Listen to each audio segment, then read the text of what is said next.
dengan Nabi Isa menurut Al-Quran itu seperti disamakan. Tapi harus abang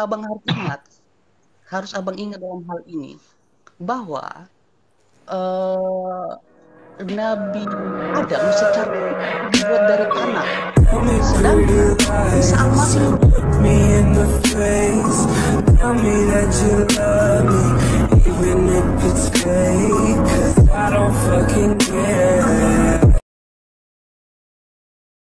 Isa Al-Masih menurut Al-Quran itu seperti disamakan. Tapi harus abang ingat dalam hal ini bahwa eh, Nabi Adam secara dibuat dari tanah, sedangkan Isa Al-Masih menurut Al-Quran itu hanya seperti ini, tapi dia tidak secara langsung terbuat dari tanah, melainkan dari hembusan nafas roh Allah itu sendiri. Itu kehendak Allah, membuktikan Allah itu ada. Karena di zaman itu orang-orang Yahudi sudah tersesat.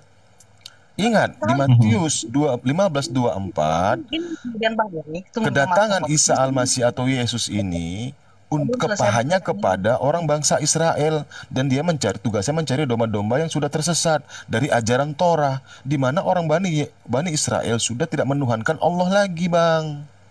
Makanya dia datang. Dengan izin Allah dia lahir. Dengan izin Allah dia bisa bermukjizat. Ya? Enggak, si abang Putra itu tadi dia mau ngomongin masalah katanya ditiupkan.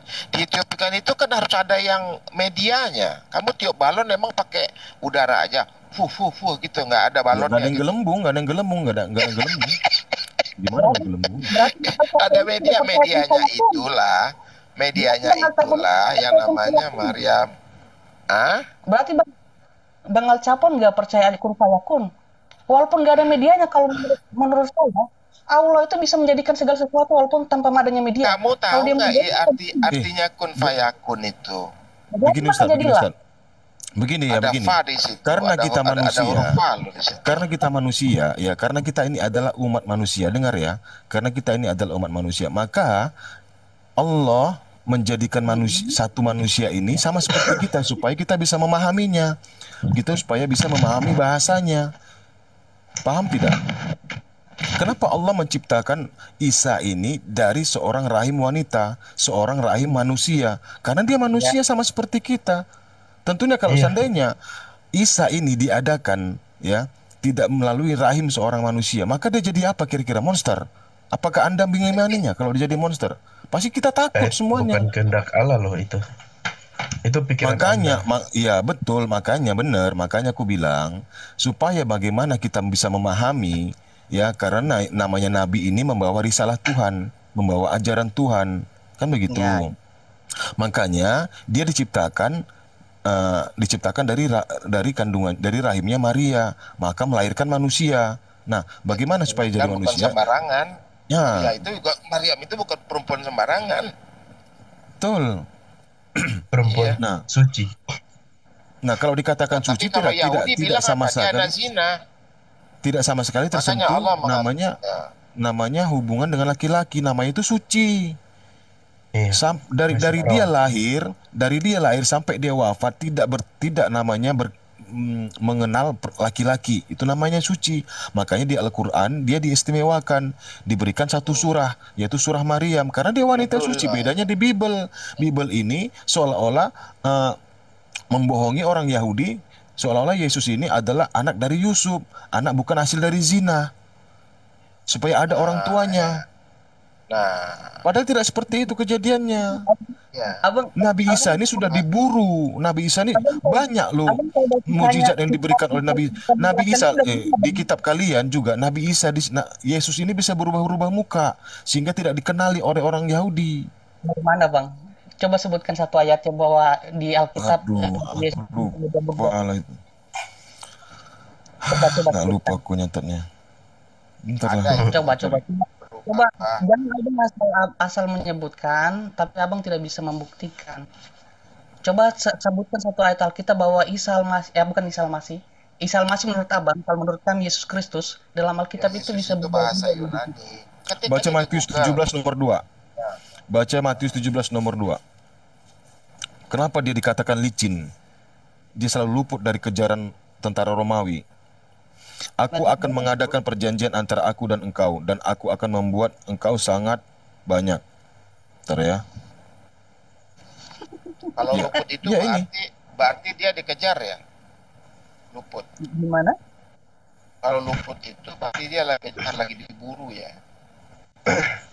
Diburu siapa itu, Bang? Ya itu luput, ada kata luput di situ. Iya. Os besar kan, Os?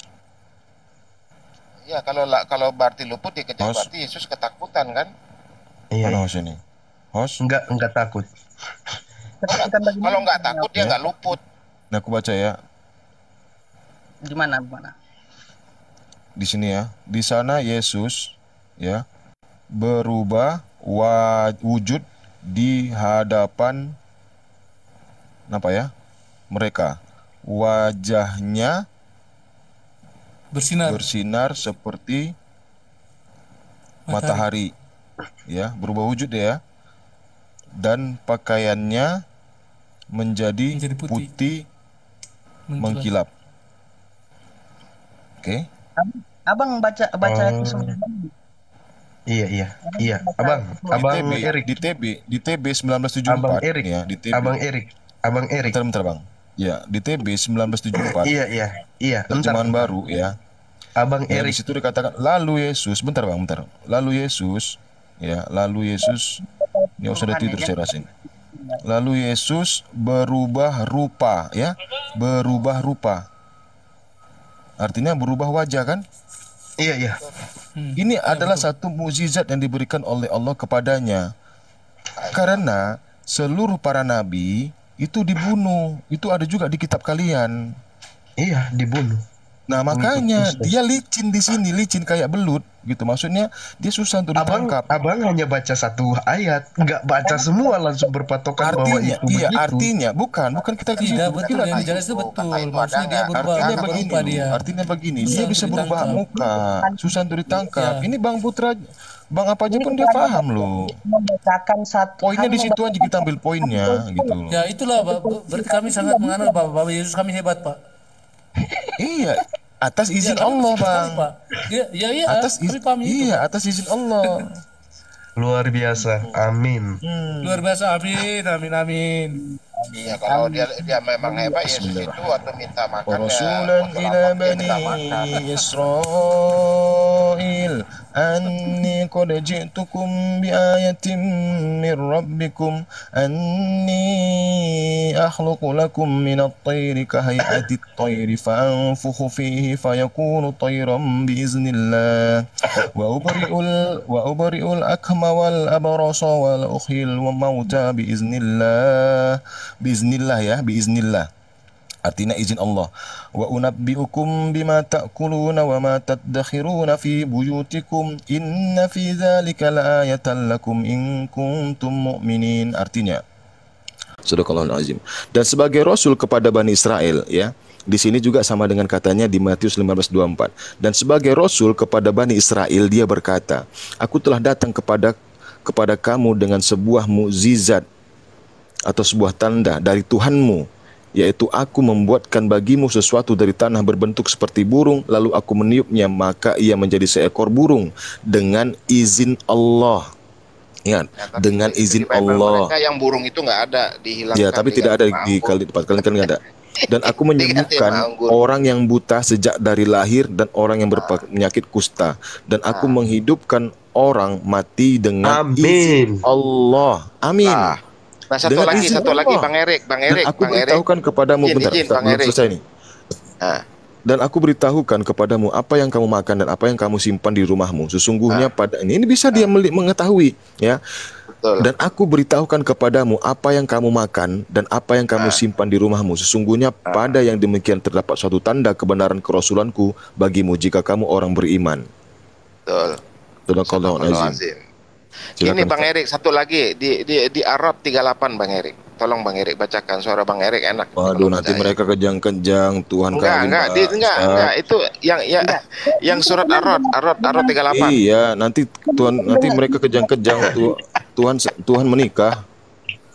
Oke, nggak apa. Kami Bismillahirrahmanirrahim. tidak kejam-kejam, Pak. Kami Walaqad percaya Allah arsalna rusulan min qablika wa ja'alna lahum azwajan wa zurriyyah wa ma kana li rasulin an ya'tiya bi ayatin illa bi iznillah likulli ajalin kitab. Sadaqallahul. Artinya, dan sungguh kami telah mengutus beberapa rasul sebelum engkau Muhammad, dan kami berikan kepada mereka istri-istri dan keturunan. Tidak ada hak bagi seorang rasul mendatangkan sesuatu bukti atau mukjizat melainkan dengan izin Allah. Untuk setiap masa ada kitab tertentu. Jadi semuanya atas izin Allah. Rasulullah juga tanpa Allah dia tidak bisa melakukan apa-apa. Ya. Nah di situ Bang Erik, di situ Nabi Musa juga tanpa izin Allah tapi tidak akan bisa membelah laut. Ya, disebut di situ rasul itu diberi istri-istri kan, rasul di situ nggak nabi kan? Bukan nabi. Allah nggak menggunakan kata nabi karena ada nabi yang mati tidak menikah. Gitu. Siapa nabi siapa tidak menikah? Itu adalah Nabi Yahya alaihissalam atau yang Yohanes itu. Yohanes. Kalian pembaptis itu ya. Yang dipenggal kepalanya. Nah itu kan nggak menikah. Cuman dia yang tidak selamat. Begitulah Allah teliti menulis firman wahyu-wahyunya. Firman Allah itu sangat teliti. Allah tuh maha teliti. Coba kalau di situ dipasang ditaruh kata Nabi, oh gempar itu Al-Quran. Iya, karena Yesus bukan rasul. Hah? Karena Yesus bukan rasul. Misal masih itu Nabi. Yesus itu Tuhan. Kami menganggap Yesus, bagi kami Yesus itu adalah Tuhan. Juru selamat. Rasul itu utusan, Bang. Rasul itu utusan Yesus artinya. itu. Yohanes 17 nomor 3. Inilah hidup yang kekal itu dengan mengenal engkau satu-satunya Allah yang benar dan mengenal aku sebagai utusannya. Utusan siapa? Utusan Allah yang benar. Ya. Iya. Coba dicari dalam bahasa utusan sama pengutus itu sama nggak sih? Beda. Tapi bedanya pengutus itu Allah yang benar. Yesus diutus hanya Allah yang menyelamatkan dosa abang. Oleh Allah yang benar. Semua dosa. Ya. Memang Yesus itu datang untuk menyelamatkan umat manusia. Memang iya, tapi faktanya Yahudi Israel itu bukan Kristen. Iya, tidak, karena mereka tidak percaya Yesus. Makanya tadi berarti tidak diselamatkan semuanya. Itu artinya seperti itu. Tadi hanya orang yang percaya kepadanya dan beriman kepadanya. Katanya untuk seluruh umat manusia tadi di awal tadi di 2 jam yang lalu Anda mengatakan untuk seluruh umat manusia. Jadi seluruh manusia, tapi pilihan kepada kita masing-masing. Ini kalau sekarang kita tidak percaya atau kita tidak percaya bahwa Yesus itu Tuhan, ya. Kalau kita tidak percaya, berarti kita tidak diselamatkan dong. Kalau dia menyelamatkan seluruh umat manusia, ya udah selesai semua. Kita naik ke surga semua, karena di surga tidak ada larangan. Kenapa kita masih ada di dunia? Tidak semudah itu. Nah, ada setan loh. Ada setan loh. Setan singkirkan. Kenapa Yesus sebagai Tuhan? Masa takluk dia? Masa dia takut sama setan? Ada perjanjian loh. Kepada Bang Erik. Ada perjanjian. Kalau kemudian saya bertanya hal yang sama kepada Bang Erik. Kenapa di saat Muhammad itu sudah Nabi Muhammad Rasul Nabi Muhammad itu turun ke bumi untuk menyebarkan agama Islam, kenapa semua orangnya tidak langsung diislamkan semua dan diselamatkan? Kalau menurut Bang Erik bahwa ajaran Islam itu adalah ajaran yang sempurna yang bisa membawa kita ke surga, kenapa cuma tidak dijadikan Islam saja? Oh gitu. Oke, aku jawab ya. Coba saya tanyakan balik. Bismillahirrahmanirrahim. Qala ma mana'aka alla tasjuda iz amartuk qala ana khairum minhu khalaqtani min narin wa khalaqtahu min tin. Apakah yang menghalangimu sehingga kamu tidak bersujud kepada Adam ketika aku menyuruhmu? Iblis menjawab, aku lebih baik daripada dia. Engkau ciptakan aku dari api, sedangkan dia engkau ciptakan dari tanah. Qala fahbit minha fama yakunu laka an tatakabbara fiha fakhruj innaka minas sagirin. Allah berfirman, maka turunlah kamu darinya surga karena kamu tidak sepatutnya menyombongkan diri di dalamnya. Keluarlah kata Allah, sesungguhnya kamu termasuk makhluk yang hina. Qala anzirni ila yaumi yub'atsun. Iblis menjawab, berilah aku penangguhan waktu sampai hari mereka dibangkitkan. Qala innaka minal munzirin. Allah berfirman, benar kamu termasuk yang diberi penangguhan waktu. Qala fabima aghwaytani la aqudanna lahum siratakal mustaqim. Iblis menjawab, karena engkau telah menghukum aku tersesat, pasti aku akan selalu menghalangi mereka dari jalanmu yang lurus. Pasti aku akan menghalangi mereka dari jalanmu yang lurus. Summa la'atiyannahum min baini aydihim wa min khalfihim wa an aymanihim wa an syama'ilihim wa la tajidu aksyarahum syakirin. Kemudian pasti aku akan mendatangi mereka dari depan, dari belakang, dari kanan dan dari kiri mereka, dan engkau tidak akan mendapati kebanyakan dan engkau tidak akan mendapati kebanyakan mereka bersyukur. Qala khruj minha maz'uman madhura laman tabi'aka minhum la'amla'anna jahannama minkum majma'in. Allah berfirman, keluarlah kamu dari sana surga dalam keadaan terhina dan terusir. Sesungguhnya barang siapa di antara mereka, kita ya manusia, barang siapa di antara mereka ada yang mengikutimu, pasti aku akan isi mereka dengan neraka jahanam bersamamu. Jadi artinya ya iblislah menggoda kita. Oke. Di surat Al-A'raf ayat ke-12 sampai ke-18. Al-A'raf itu surat ke-7 di Al-Quran, ayatnya ke-12 sampai ke-18. Kalau ditanya bagi Islam, hai iblis, siapa Tuhanmu? Allah. Dia tahu siapa penciptanya.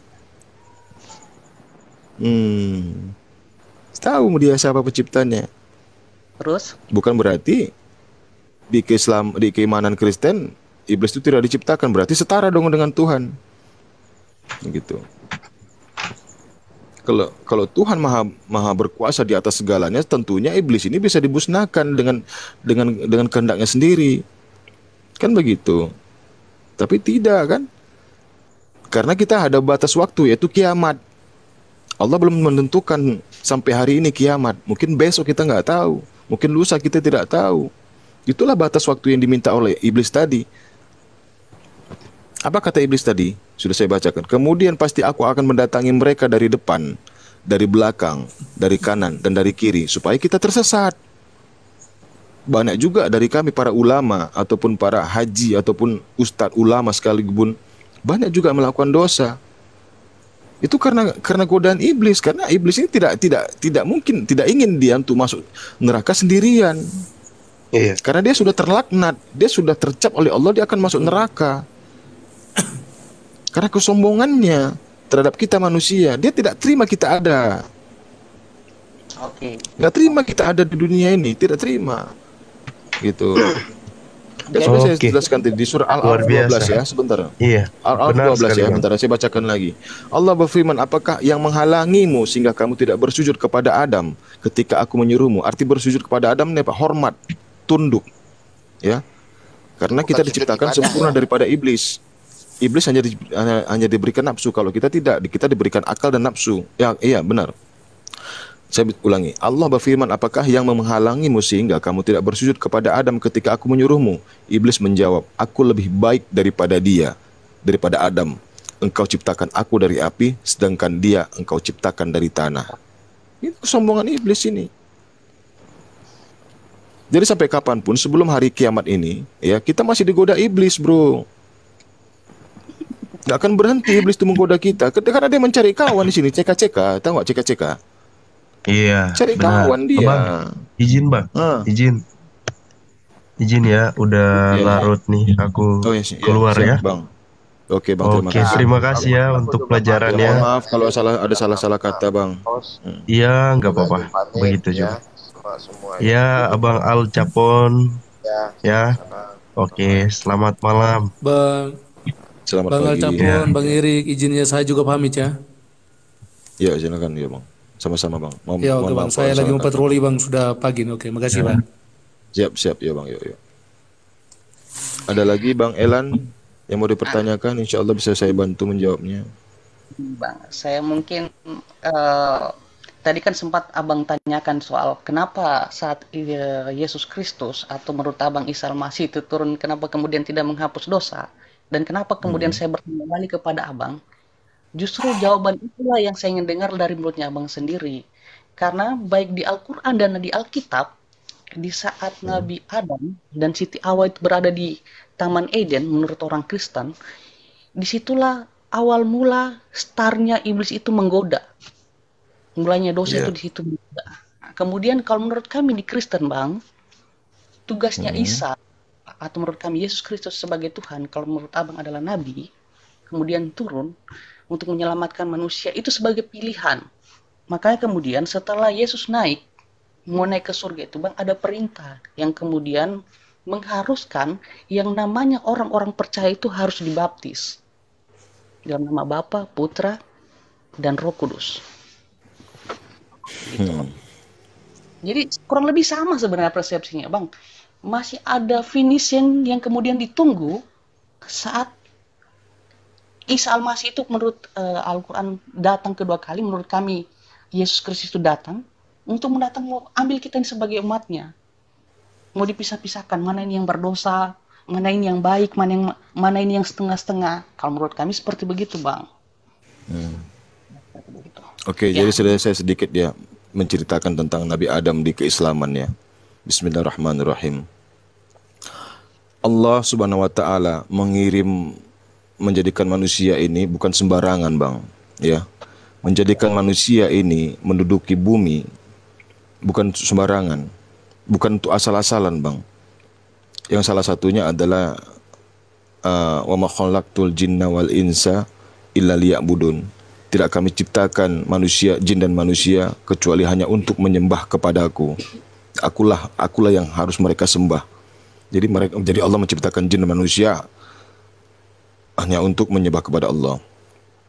Lalu tujuan kita dikirim untuk dijadikan khalifah di bumi. Karena Nabi Adam ini diciptakan pertama kali, maka Nabi Adam sebelum diciptakan Allah sudah mengatur siapa yang akan menjadi khalifah di bumi, yaitu manusia. Sebelum ada penciptaan manusia ya. Allah berfirman di dalam Al-Quran, Bismillahirrahmanirrahim. Wa iz qala rabbuka lil malaikati inni ja'ilun fil ardi khalifah qalu ataj'alu fiha wa ma yufsidu fiha wa yasfiku ad-dima aw nahnu nusabbihu bihamdika wa nuqaddisu lak qala inni a'lamu ma la ta'lamun. Artinya, sesungguhnya Allah akan menjadikan manusia menjadi khalifah di bumi. Tinggallah kau di sini dan istrimu di surga, kata Allah, tapi kamu berdua jangan kau dekati pohon yang satu ini. Nanti kau akan sengsara, kan begitu. Jadi para malaikat dan Siti Hawa, kalau pohon itu tidak boleh tahu bahwasanya tidak boleh didekati. Tapi Nabi Adam beda Nabi Adam. Nabi Adam itu tahu kalau buah itu tidak boleh dimakan. Kenapa? Boleh dimakan. Ya, Nabi Adam tahu kalau buah itu boleh dimakan. Kenapa? Karena Nabi Adam bukan untuk tinggal di surga. Jadi dia mesti makan itu buah. Allah memberikan ilmu kepadanya, yaitu Al-Bayan. Itu ada di surah Ar-Rahman. Oke. Jadi Al-Bayan itu adalah ilmu. Ilmu bayan itu apa? Yang bisa memahamkan maksud si pembicara, meskipun kalimat yang keluar bertolak belakang dengan yang dimaksud. Ar-Rahman alamal Quran sampai alamahul bayan, ya. Itu dah. Allah yang Maha Pemurah itu telah menciptakan satu orang, yaitu Nabi Adam. Lalu Allah mengajarkan Al-Quran kemudian mengajarkannya kepadanya ilmu bayan. Hanya kepada Nabi Adam, yang lain tidak. Ya. Lalu Nabi Adam faham di sini, yang lain tidak ya. Nabi Adam faham di surga tidak ada kata jangan. Tahu dia di situ. Di surga tidak ada kata jangan, berarti tidak ada larangan, Bang. Tidak ada larangan di dalam surga. Yang ada kata jangan itu hanya di bumi. Karena Tuhan itu berkehendak, berfirman, memerintahkan kepada kita umat manusia yang ada di bumi. Makanya dikatakan ada kata jangan. Jangan berzina, jangan merampok, jangan mencuri. Itu adanya di dunia, Bang. Kalau di surga tidak ada kata larangan lagi, Bang. Kita tidak capek lagi untuk beribadah, karena tempat ibadah itu ya di bumi. Putusnya amal ibadah kita itu pada saat kita wafat. Paham nggak, Bang? Putusnya amal ibadah kita itu pada saat kita mati. Jadi tidak ada lagi yang bisa kita lakukan selama hidup di dunia. Di dunia inilah kita tempatnya mengumpulkan pahala-pahala ataupun upah-upah agar kita bisa mendapatkan surga. Ya, paham, Bang? Paham, Pak. Oke. Kalau Jadi apa yang dikatakan, contoh saya sambung lagi, Bang. Nah, gimana? Jadi Nabi Adam tahu inilah jalan dia untuk menjadi khalifah di dunia. Maka dia makan itu buah. Ya kan? Oleh karena itu, Nabi Adam tidak diusir dari surga. Kalau Nabi Adam membangkang, pasti diusir kalau begitu. Tapi tidak diusir. Betul? Iblis disuruh sujud kepada Adam, tapi iblis tidak mau. Bukan menyembahnya ya, ingat ya. Sujud artinya hormat kepada Nabi Adam. Malaikat semua fasajadu ila iblis. Malaikat semua itu bersujud kepada atau hormat kepada Adam. Nah, kecuali iblis. Jadi aba wastakbaru wa kana minal kafirin, karena iblis sombong. Kata fakhruju minha, keluarlah kau iblis dari sini, kata Allah. Fa innaka rajim, kau terkutuk hingga hari kiamat karena melawan Allah. Sekarang kembali kepada Nabi Adam. Setelah Adam memakan buah itu, diusir apa tidak? Tentu tidak.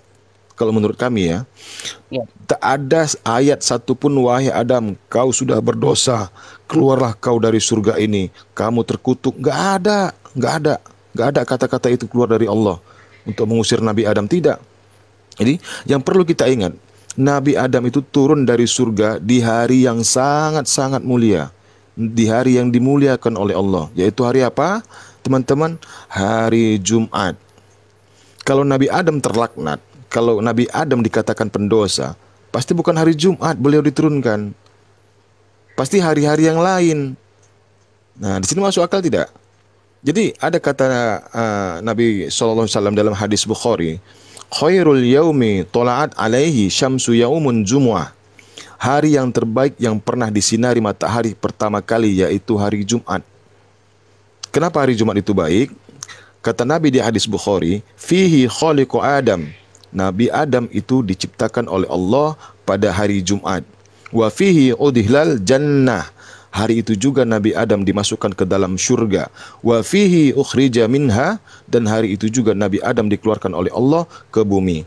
Artinya dikeluarkan untuk mengisi bumi, ya, sesuai dengan janji Allah tadi yang saya sebutkan, bahwasanya manusia akan menjadikan khalifah di bumi. Jadi kalau seandainya hari Jumat itu hari apa hari terbaik? Tentu nggak ada ya. Cuman hari Jumat.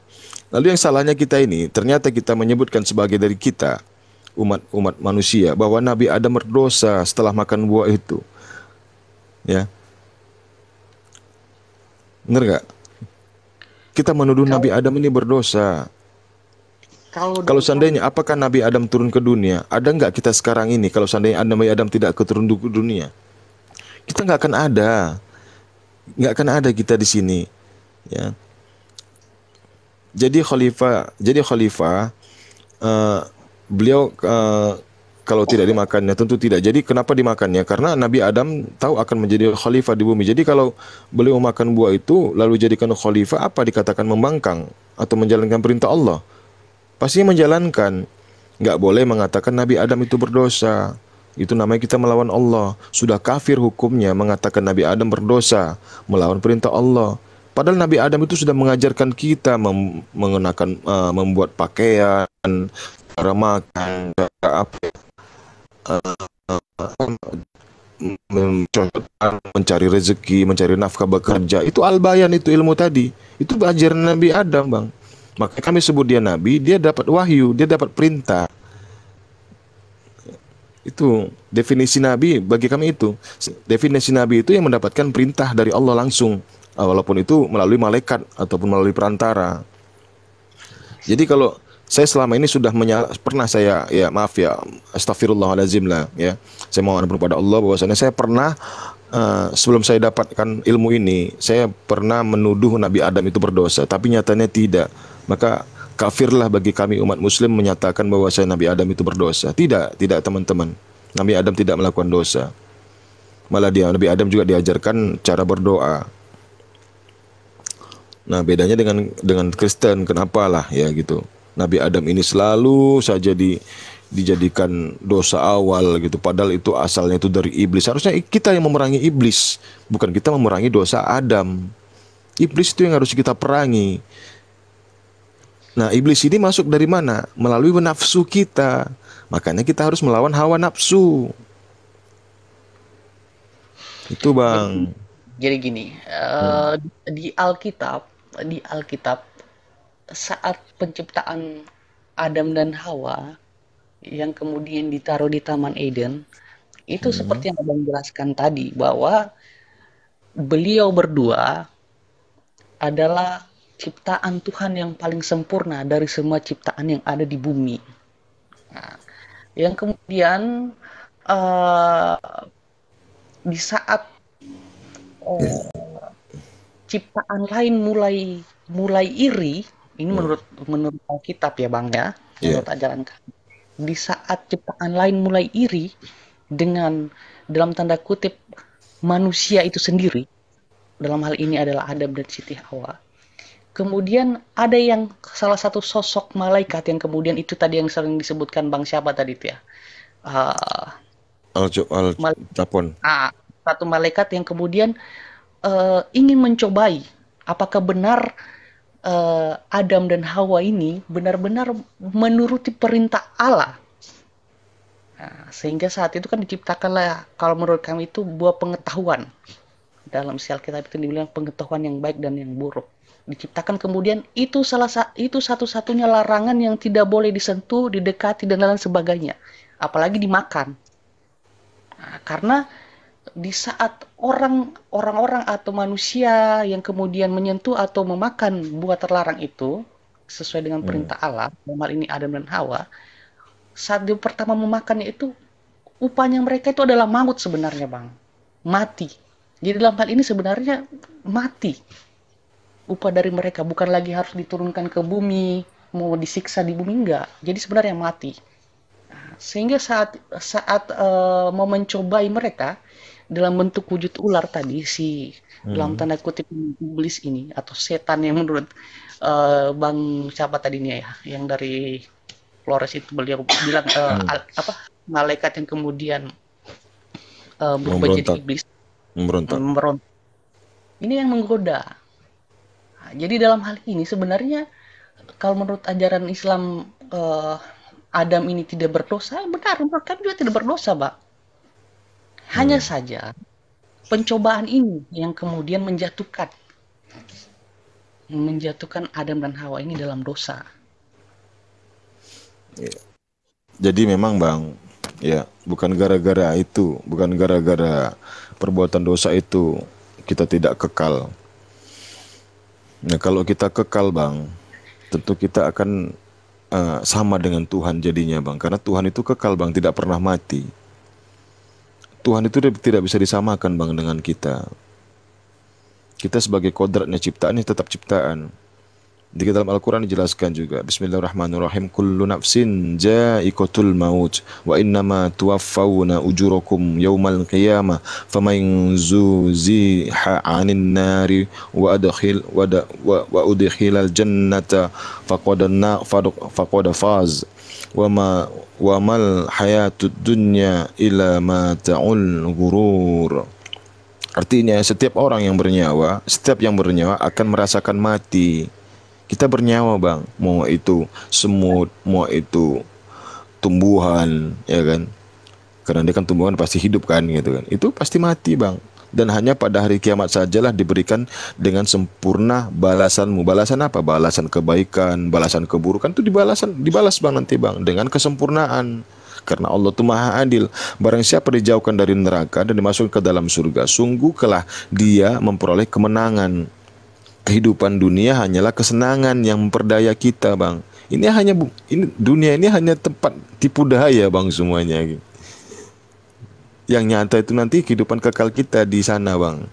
Karena tujuan kita manusia hidup ini ya adalah ke akhirat. Tujuan kita adalah Tuhan, Bang. Tujuan kita adalah Tuhan, Bang. Kita dari Tuhan pasti akan kembali kepada Tuhan. Innalillahi wa inna ilaihi raji'un. Dari tanah kembali ke debu tanah. Dari Allah, Bang. Innalillahi. Kita semua berasal dari Tuhan, Bang. Dan kembali kepada Tuhan. Iya, kalau iya, betul itu. Karena kita dari tanah kembali ke tanah. Tapi kan roh kita kan tidak, Bang. Roh kita kan bukan dari tanah. Roh kita kan dari Allah, Bang. Roh kita kan dari Tuhan. Kan Tuhan menciptakan roh. Dari mana roh manusia kalau bukan dari Tuhan? Gini, Bang. Menurut Alkitab, tubuh kita ini ada 3 bagian, tubuh, roh, dan jiwa. Jadi yang saya jelaskan ke abang tadi dari tanah kembali ke debu tanah itu adalah tubuh itu sendiri. Roh itu yang kemudian kembali nanti ke alam sana. Lalu Yesus kenapa nggak kembali ke tanah, Bang? Dia kan manusia. Karena begini, Bang, abang harus sampai itu dari tadi saya tanyakan. Iya, makanya kita heran, Bang. Di keimanan Kristen ada 2 natur Yesus ini, Bang. Yesus manusia 100%, Tuhan 100%. Kalau dia manusia 100%, tentu dia akan kembali ke tanah yang manusianya, Bang. Yang Tuhannya kembali ke Tuhannya. Gini, Bang. Kenapa kemudian orang selalu mensalah persepsikan terkait bentuk dari titik kemanusiaan Yesus Kristus itu sendiri. Jadi begini, kalau saya mau kemudian menganalogikan terkait wujud dari Yesus Kristus itu sendiri, sebenarnya begini, manusia secara naluriah melihat, menilai sesuatu itu dari bentuk dan wujud, gitu loh, Bang. Sehingga pada zaman waktu itu, seperti yang dijelaskan di Alkitab, di Al-Quran, khususnya untuk Bani Israel itu sendiri, sudah banyak diturunkan nabi-nabi yang kemudian itu mengajarkan satu ajaran yang harus menyembah satu Tuhan.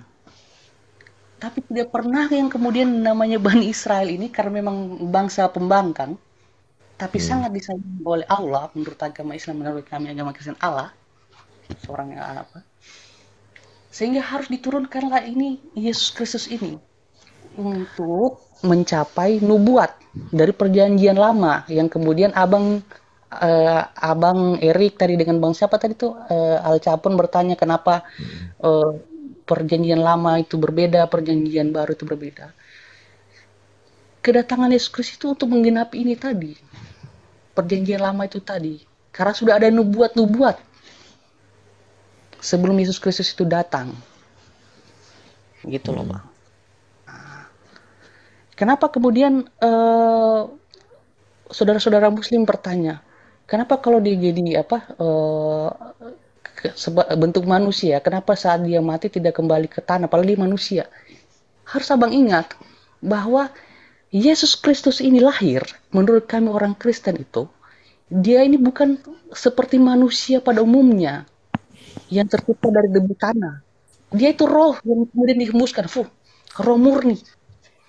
Tidak ada yang bilang dari tanah. Awal, kenapa dia harus jadi manusia? Karena memang dia lahir. Jadi dia terangkat bentuk manusia apa bentuk roh, Bang? Dalam bentuk manusia, tubuh manusia. Dalam bentuk tubuh manusia. Ya. Jadi apa faedahnya di sana, Bang, manusianya? Maksudnya? Ya, apa fungsinya dia di surga, Bang, sebagai manusianya? Gitu. Jadi begini, Bang. Saat Yesus Kristus itu naik, dia itu menyampaikan pesan terakhir kepada murid-muridnya. Ya. Dia naik ke surga itu, kemudian duduk di sebelah kanan Allah, menyiapkan tempat. Ada satu pesan yang kemudian sampai hari ini dipegang oleh tidak akan ada yang bertemu dengan Bapakku kalau tidak melalui aku. Sehingga semua orang Kristen yang percaya artinya dia medianya, Bang. Ya. Jadi kalau tidak, misalnya gini, abang mau ke mau dari Monas ke Pasar Senen contohnya ya, pasti abang naik angkot ke sana kan. Tujuan abang kan Pasar Senen bang. Bener kan? Tujuan abang kan Pasar Senen. Lalu abang naik angkot ke arah Pasar Senen. Apakah angkot itu Tuhan bang? Apakah angkot itu tujuan abang? Kan tidak kan? Yang tujuan abang kemana? Pasar Senennya bang. Dengan abang kemudian menyamakan sifat ketuhanan itu dengan angkot bang. Jangan gini loh bang. Nah, jadi kalau misalnya saya bertanya Yesus itulah yang memahami bagaimana Tuhan itu. Karena satu-satunya manusia di zamannya, Tuhan memberitakan sesuatu kepadanya, ini akulah Tuhanmu, sembahlah aku. Nah, kau sampaikanlah ini kepada umat bangsa Bani Israel. Bang paham nggak? Tidak? Abang paham tidak? Karena dia seorang rasul, dia seorang utusan, hanya kepada dialah firman itu turun. Kalau firman itu diberikan banyak orang, makanya itu bukan dikatakan firman atau wahyu bang. Itu namanya surat kabar atau pengumuman. Jadi gini. Firman Tuhan ini bang. Begitu juga dengan Musa. Hanya Musa lah yang diberikan firman Tuhan kepada Musa. Jadi sehingga Musa mengajarkan orang-orang di zamannya atau umat-umat di zamannya itu mengajarkan bagaimana ketuhanan itu. Sembahlah wahai orang Israel, Tuhan itu Allah, Tuhan itu Esa, katanya kan begitu.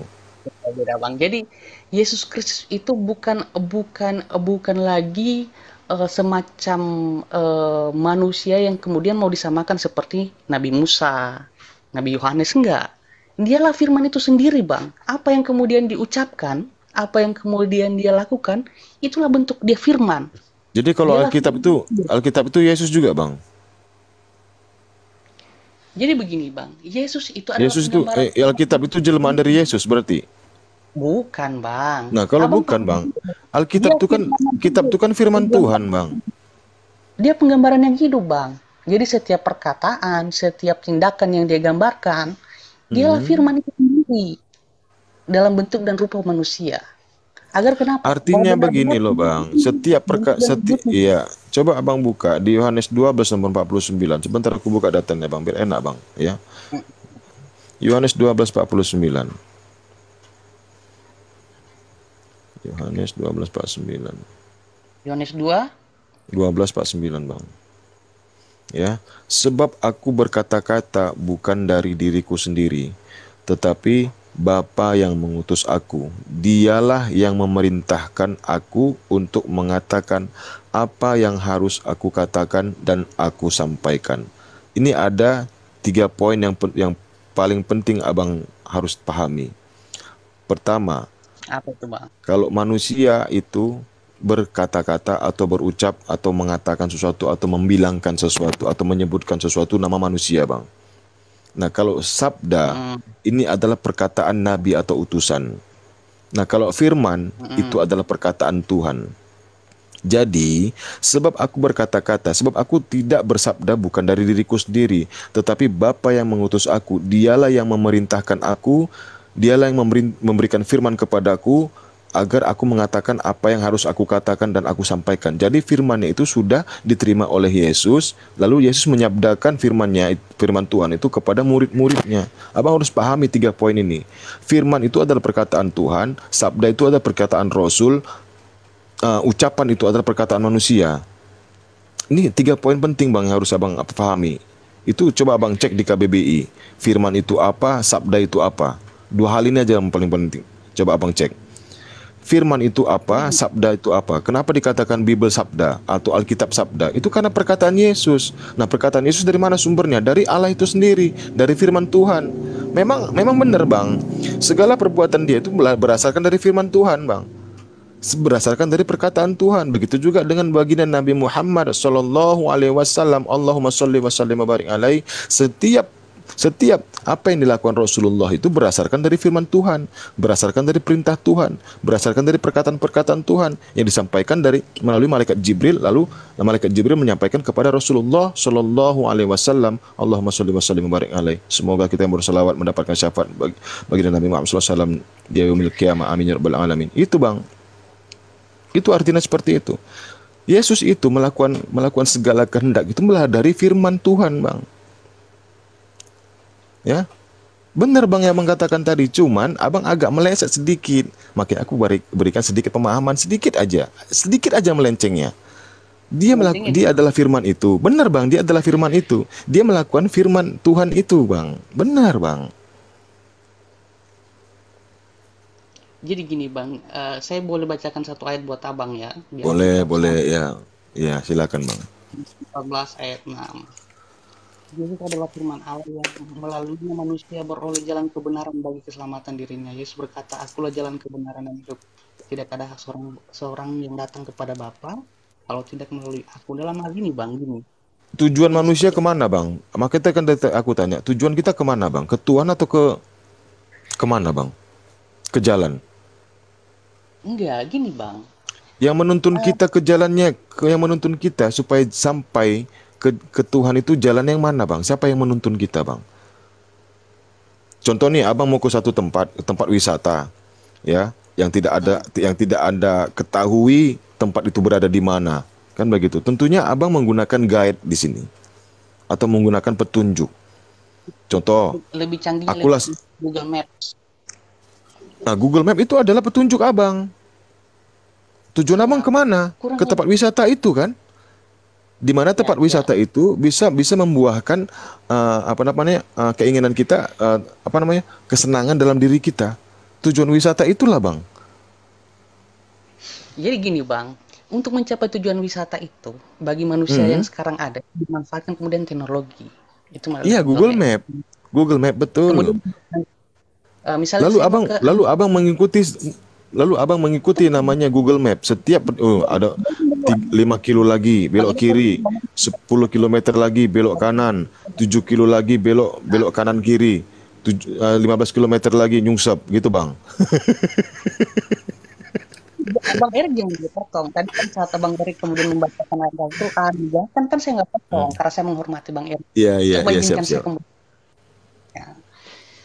Sekarang ini kan dunia sudah canggih Bang. Kemudian kalau misalnya Abang, saya ini mau mengumpamakan Abang supaya lebih memahami sifat keilahian seorang Yesus Kristus itu kemudian disatukan dengan sifat kemanusiaannya dia saat dia turun ke dunia. Saat beliau turun ke dunia. Jadi gini Bang. Manusia sekarang seperti Abang jelaskan tadi, mau misalnya ke satu tempat wisata, taruhlah ke Ancol. Ya, tujuan Abang kemana? Tujuannya Abang kemana sekarang? Tujuan Abang? Makanya saya jangan dipotong. Iya, oke siap. Iya. Kalau udah selesai kabari Bang, iya. Jangan dipotong Bang.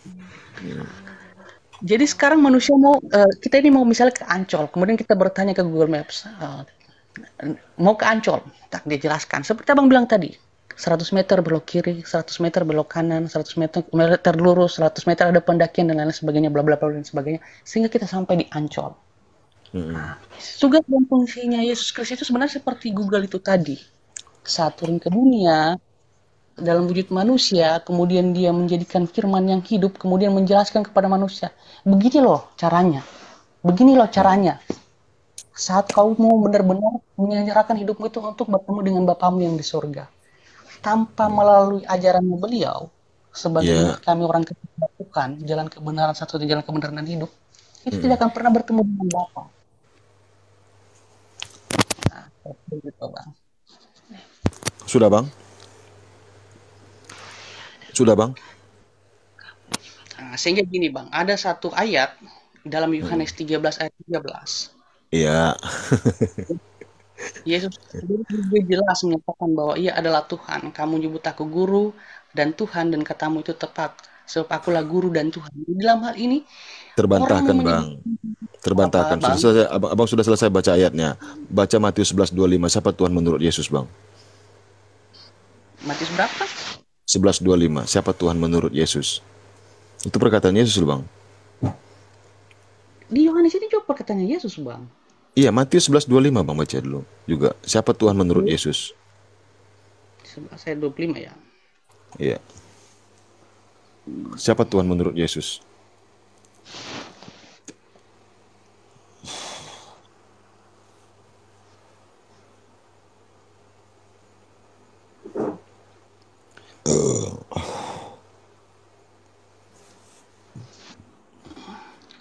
Pada waktu itu berkata Yesus, aku bersyukur kepadamu Bapa, Tuhan langit dan bumi, karena semuanya engkau sembunyikan bagi orang yang bijak, orang pandai, tetapi Bapa, Tuhan langit dan bumi. Yang Tuhan di situ siapa kata Yesus, Bang? Bapa kan, Bang?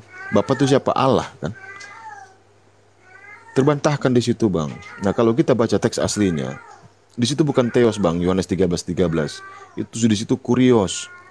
Nah, kalau kepada Tuhan Allah itu tertulis theos. Tidak mungkin orang Yunani ini menyamakan theos dan kurios. Kurios itu artinya utusan. Kalau kami Bang orang Kristen tidak mempercayai Alkitab dari bahasa Yunani, Bang. Kami percaya dari Ibrani, Bang, bahasa Ibrani. Bang, Karena Alkitab Perjanjian Baru itu bahasa aslinya Yunani, Bang. Kalau Perjanjian Lama Ibrani. Abang harus, masa abang nggak paham kitab abang, Bang? Ya ampun. Oke, kita kembali ke Yohanes 14 nomor 6 ya. Kata Yesus kepadanya, akulah jalan dan kebenaran dan hidup. Tidak ada seorang pun yang datang kepada Bapa kalau tidak melalui aku. Contoh lagi, analogi. Ya. Abang kepinginnya pintar atau bodoh? Ya, saya ingin pintar, Bang. Ingin pintar. Melalui siapa, Bang? Pintar ini dalam hal apa dulu, Bang? Saya mau tanyakan dulu spesifik. Dalam ilmu pendidikan. Kalau abang mau pintar, tentunya abang melalui guru. Apakah guru itu pintar, Bang? Apakah guru itu kepintaran? Kalau dari saya, menurut saya pengetahuan. Nah, tujuan abang kan pintar kan? Dan untuk menamatkan kepintaran abang tadi kan begitu. Menurut saya guru yang terbesar itu bukan dalam bentuk pendidikan di formal di sekolah, tapi pengalaman. Iya, Bang, tapi tujuan abang kan mau pintar. Nah, kemana kita harus mencari? Mencari guru, Bang, mencari guru. Guru itulah jalan supaya kita menjadi pintar. Kalau saya pengalaman, Bang. Masa abang nggak paham, Bang, yang mana tujuan, yang mana media, Bang? Abang kan tadi sudah kuterangkan juga, kita manusia ini tujuannya adalah Tuhan, Bang. Kita dari Tuhan kembali kepada Tuhan. Kan begitu. Bukan kita dari Tuhan kembali kepada setan. Ya kan?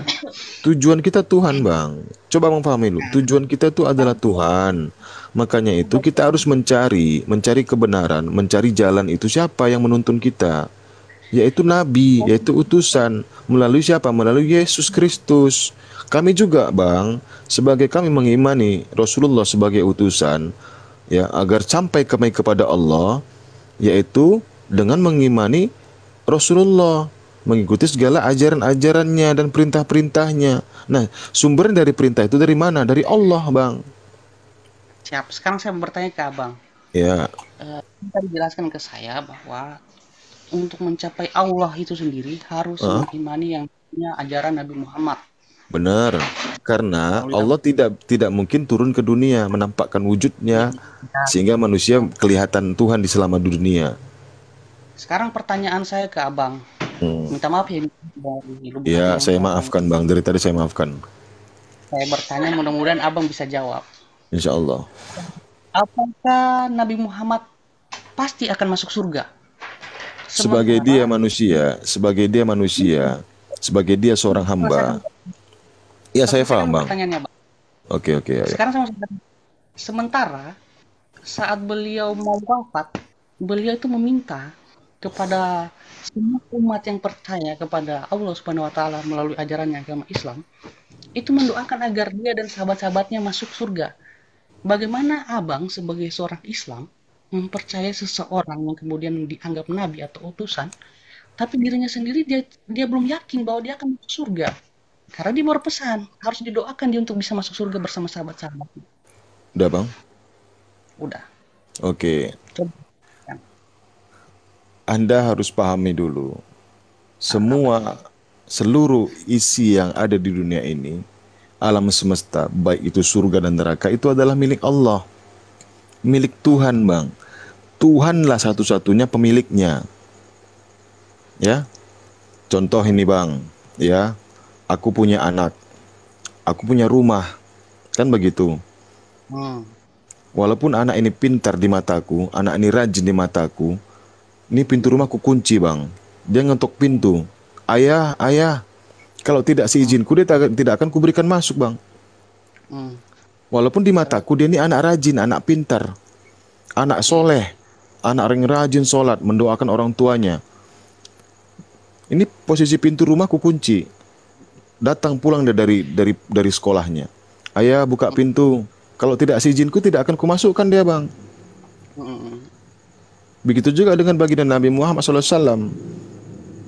Ya, karena dia adalah seorang hamba, sama seperti kita manusia, ya, yang tidak memiliki apa-apa. Semua yang ada di dalam tubuh kita ini adalah milik Allah, Bang. Allah bisa saja mewafatkan kita sekarang ini. Bisa saja Allah mematikan kita pada saat kita berbincang, berdiskusi, Bang, sekarang ini. Bisa saja Allah memberikan penyakit yang ada sekarang ini langsung tanpa ada sebab akibat. Bisa-bisa saya terkena serangan jantung. Bisa-bisa saya di sini terkena stroke. Itu izin Allah, Bang. Bukan kekuasaan saya. Jadi intinya Rasulullah ini, ya, dengan kerendahan hatinya sebagai seorang hamba, dia tidak menjamin dirinya itu masuk surga. Karena surga itu adalah miliknya Allah. Walaupun Allah sudah meriwayatkan Nabi Muhammad SAW ini, Allahumma sholli wa sallim wa barik alaihi, masuk surga, Bang. Allah sudah menjamin, tapi dia tidak. Sebagai seorang hamba. Bayangkan, Bang. Begitu mulianya. Sampai-sampai, Bang. Sampai-sampai kalau aku ceritakan aku nangis loh, Bang. Sampai sekarang ini Rasulullah belum pernah memijakkan surga, biar Abang tahu. Dia hanya dipertontonkan seperti kita melihat televisi, melihat suatu wahana yang indah, wahana atau pemandangan alam yang indah melalui televisi. Rasulullah hanya diperlihatkan, tidak masuk ke dalam surga. Begitu juga dengan neraka, hanya diperlihatkan, Bang, seperti kita menonton sesuatu hal yang buruk, suatu kejadian yang sangat mencekam melalui media. Rasulullah tidak akan masuk ke dalam surga sebelum umatnya, kami yang mengimani sebagai Rasul, masuk terlebih dahulu ke dalam jannah atau surga, Bang. Tidak akan dia masuk duluan, Bang. Beda dengan Yesus. Dia masuk duluan. Seharusnya umatnya duluan yang masuk, karena surga itu tempatnya manusia, bukan tempatnya Tuhan, Bang. Surga itu Tuhan tidak butuh tempat. Sebelum ada surga, Tuhan sudah ada. Inilah yang kemudian membedakan kita, Bang. Nah, ini makanya saya mencoba untuk meluruskan, benar nggak apa yang saya katakan ini dengan keimanan Abang. Kalau Allah, kalau Tuhan, bentar, Bang, kalau Tuhan butuh tempat, ya, itu udah ganjalan, Bang. Karena Tuhan itu maha kuasa. Dia menciptakan surga itu untuk manusia, bukan untuk Tuhan, Bang. Coba Abang pahami dulu. Surga ini tempatnya untuk manusia, di mana manusia-manusia suci lah yang akan dimasukkan Allah ke dalam surga. Manusia yang tidak berdosa lagi lah yang dimasukkan ke dalam surga. Manusia yang beriman kepada Allah, kepada Rasulullah, dan kepada kitabnya Al-Quranul Karim, itulah yang akan dimasukkan Allah ke dalam surga. Itu pun atas ridhonya Allah. Kalaupun saya contohnya, saya sudah rajin beribadah, sholat saya 5 waktu, tidak pernah telat waktu, begitu azan masuk dalam masjid, sholat secara berjamaah, puasa tidak pernah tinggal, apalagi segala amal sedekah saya selalu jalankan. Setiap hari raya kurban, ya bentar, Bang, setiap hari raya kurban, pokoknya tidak sedikit pun perintah Allah ini yang saya tinggalkan, ya. Tapi saya tidak jamin, Bang, kalau saya itu masuk surga. Belum tentu ibadah saya ini diterima oleh Allah. Bisa saja ada sedikit kesombongan dalam saya menjalankan ibadah. Bisa saja sedikit saja kesombongan dalam arti kita pamer kepada orang supaya dilihat keren, supaya dilihat orang taat. Itu nggak diterima oleh Allah, Bang. Kita nggak tahu. Makanya kita selalu beristighfar, minta ampun kepada Allah. Astaghfirullahalazim. Itu, Bang. Karena kita, Bang, gini, Bang. Allah itu memerintahkan kita untuk beribadah. Allah itu memerintahkan kita untuk sujud kepadanya. Nah, lalu kita ini, Bang, manusia tidak mengindahkannya, maksudnya tidak mendengarkan perintah Allah, tidak menjalankan perintah Allah. Nah, kita berdosa kepada Allah. Ya, kita berdosa kepada Allah. Tentunya kita minta ampun kepada Allah, bukan Tuhan itu yang menjadi korban atas kesalahan kita. Bagaimana dengan perusahaan? Saya sebagai karyawan, saya melakukan kesalahan. Contohnya saya mencuri barang, atau saya menyelewengkan barang, atau saya mengambil uang perusahaan. Apakah bos perusahaan ini yang masuk penjara? Tentu tidak, Bang. Tentu kita akan diberikan ganjaran. Apa itu? Paling tidak pecat atau dimasukkan ke kantor polisi. Syukur-syukur kita dipecat begitu saja. Nah, syukur-syukur saja kita tetap diterima. Yang paling parahnya kalau dia tidak mau menerima kita dan kita dijebloskan dalam penjara, itu hak dia. Karena dia adalah bos. Sekarang pertanyaan saya ke Abang. Enggak, tadi bisa paham nggak Abang kira-kira tentang masalah dosa ini? Paham? Berarti hak mengampuni kesalahan manusia itu adalah haknya Tuhan. Tidak mungkin Tuhan itu yang menjadikan yang menggadaikan dirinya untuk menebus dosa manusia. Nah, kalau seandainya Yesus ini menggadaikan dirinya, artinya kan mengorbankan dirinya untuk mati, untuk menebus dosa manusia. Tentu dosa itu sudah tidak ada lagi, Bang. Tidak akan ada lagi dosa itu. Seperti penjelasannya Abang tadi. Karena Tuhan sudah menggadaikan dirinya dengan mati selama 3 hari. Dosa itu saat Yesus Kristus itu kemudian mati di kayu salib, itu kemudian sudah ditebus. Sehingga menurut kami sebagai orang Kristen, Bang, kami perlu menunggu kedatangan yang kedua kali. Ya, kalau menurut Anda anak bayi itu misalnya baru lahir langsung mati itu masuk surga apa neraka menurut Abang? Kalau kami masuk surga, Bang, karena yang penting dia sudah dibaptis dalam nama Bapa, Putra, Anak, dan Roh Kudus.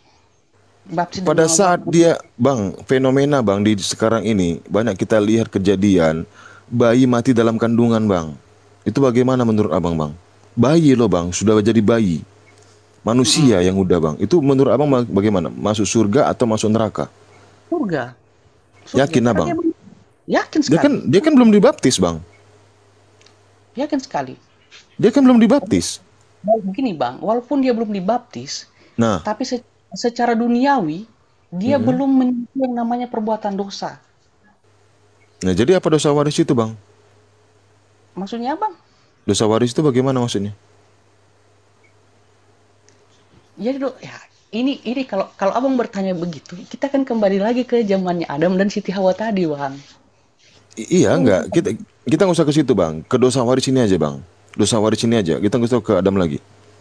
Dosa waris itu adalah warisan dari Adam dan Hawa waktu awal di Taman Eden, Bang. Iya, artinya manusia ini diberikan warisan dosa.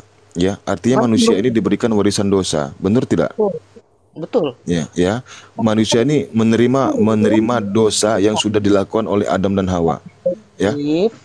Bentar, Bang, artinya manusia ini walaupun itu dia masih bayi, walaupun dia sudah dewasa, tetap dia sebagai manusia, hakikatnya dia sudah diwariskan dosa, namanya dosa Adam atau dosa waris.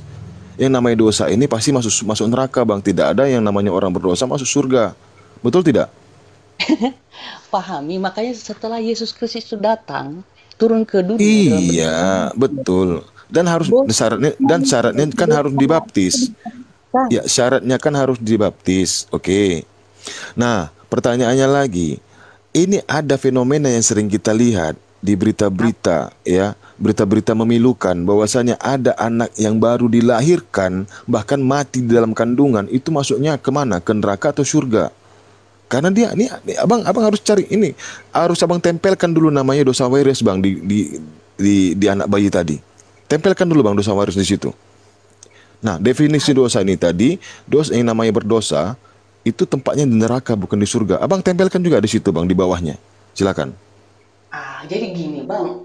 Dosa waris itu adalah warisan dosa dari Adam dan Hawa. Yang kemudian turun-temurun dari semua keturunannya itu kemudian mewarisi dosa itu.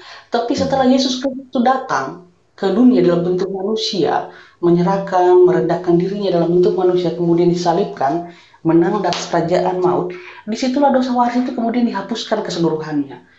Nah, adapun kalau abang kemudian bertanya terkait bayi yang masih belum tahu apa-apa, yang kemudian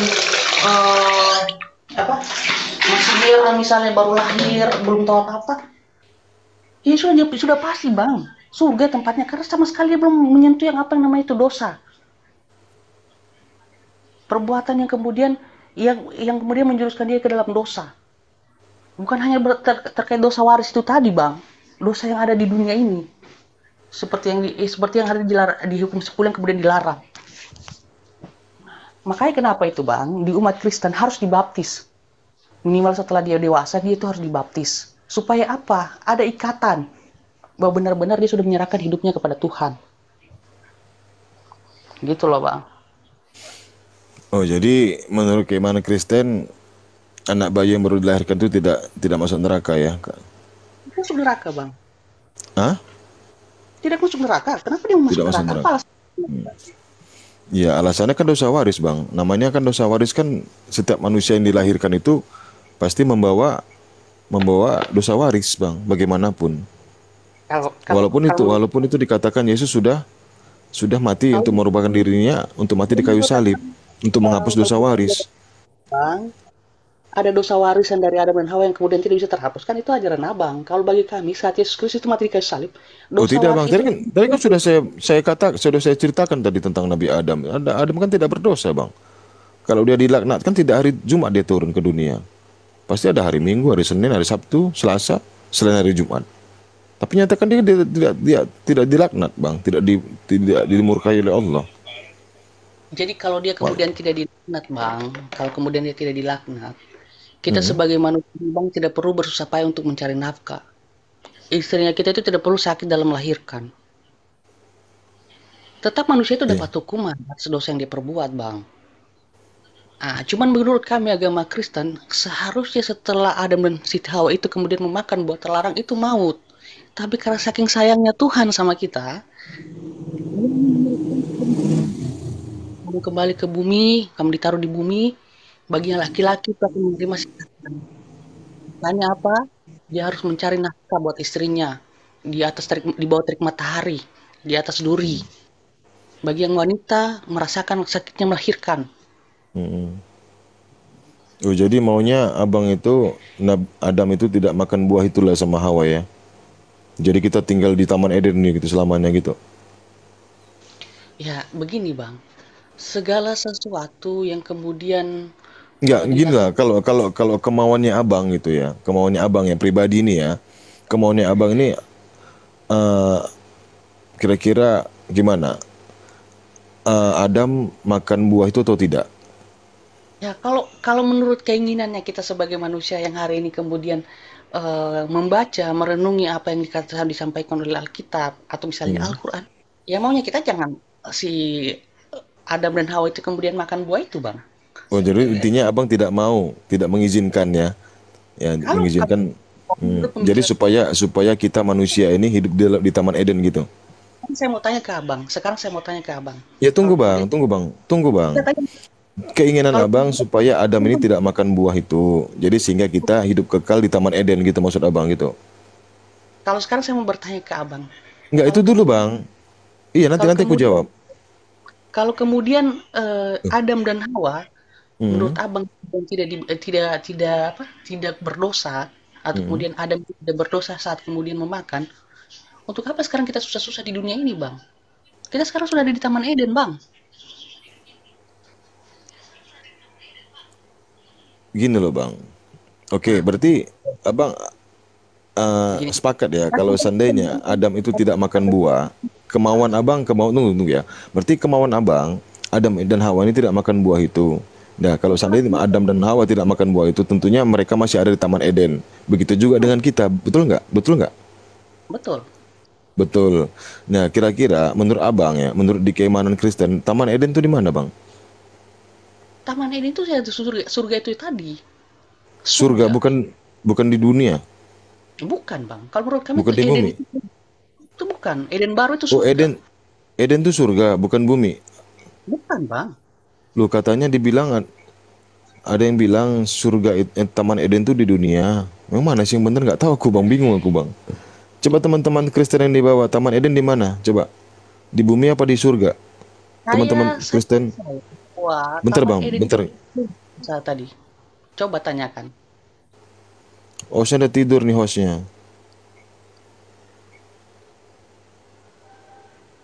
Coba teman-teman yang Kristen, Taman Eden itu di mana?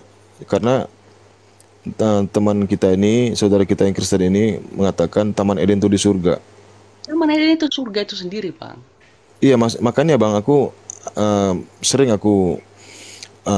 mengatakan hal ini kepada teman-teman Kristen. Mereka menyatakan bahwasanya Taman Eden itu di dunia, Bang, bagian dari bumi. Di dunia, coba sebutkan satu ayat Alkitab yang menjelaskan bahwa Eden itu ada di bumi. Ya makanya Bang, makanya aku heran di pemahaman Abang Taman Eden itu di surga. Ada yang mengatakan Taman Eden itu di dunia, Bang. Nah, itu katanya di Irak katanya. Kata si Ica, bentar. Kata di Irak sih, kata Oten lainnya di halaman serius Bang. Nah, ini ada yang bilang dua sisi. Ini Taman Eden itu di dunia. Bentar bang. Kita cari polling aja, Bang. Polling. Teman-teman Kristen tolong bantu kami di sini. Taman Eden ada di mana? Dunia apa surga? Tolong. Serius. Kalau yang cari di Alkitab, ya ampun. Ini kita untuk belajar loh, Bang. Siapa nih? Siapa namanya nih? Kalau yang cari dia kitab, ya ampun. Di dunia Taman Eden tuh ada dunia katanya ya. Berarti dia agama Islam, Bang. Kita tanya dulu. Jangan yang kemudian berpersepsi itu saudara-saudara Muslim, Bang. Makanya kan saya bilang kalau memang betul dia di dunia, coba sebutkan ayat Alkitab. Taman Eden di dunia kata Oten. Aduh, makanya. Mana? Coba. Juga. Jangan katanya kata Oten deh. Astagfirullah.